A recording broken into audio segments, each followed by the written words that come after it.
You just so yeah, continuing, crankshaft in, and we're just going to put the...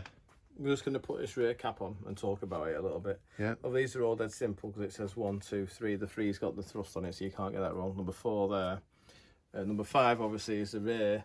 Yeah. Now what we've done is, and what we'd always suggest, or I'd always suggest is, I put loads of assembly lube on the seal because when you first fire that seal up, there, what's that? This is the rear main oil seal. This is the one that. This is the one everyone talks about, isn't it? Well, they always leak, and yeah, they're sometimes a problem, but as a rule, the issue sometimes is, you know, a block breather causing crankcase pressure or something, and then obviously the oil comes past the seal if it's weak. But put plenty of lube on it so that when it first fires up, if there's not an awful lot of oil hanging around, it'll be lubed and doesn't burn.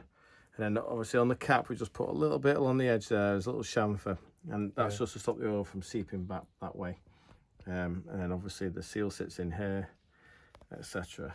And then there's another part, but that's when the sump all happens. So we drop that in to there.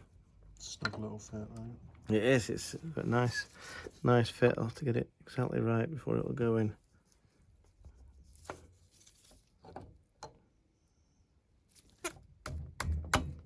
There you go.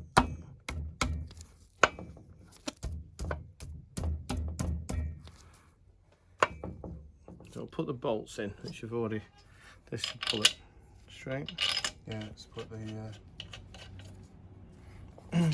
graphite on that. And we'll just pinch it down gently to make sure it's pulling itself down level.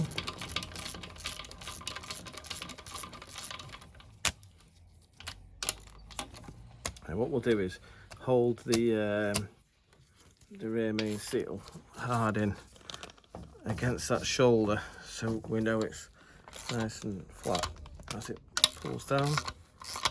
Just have a turn of the crank unshaffing. Crank still turns nice.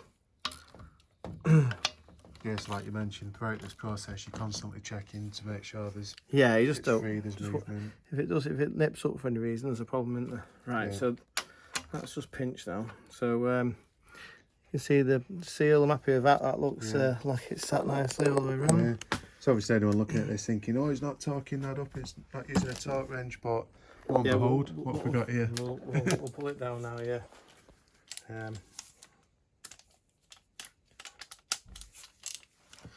So there's a certain sequence that you do this, or you know what? Maybe, but I don't know about it. I just do one cap at a time. Yeah. On the mains. And what torque settings start at, is it? I've just gone to 45 foot-pound to start with. Right. It's an M10. Yeah. Bolt, but if you look at the top of the bolt, you'll see it's a Camax 1110. So it's an I-10 style bolt, you know. Yeah. So what we'll do is Camax 1110. We'll get the book out. I think they're 45, 50 foot-pound. These they're not massive. No. But we'll level up what the data sheet says. Yeah.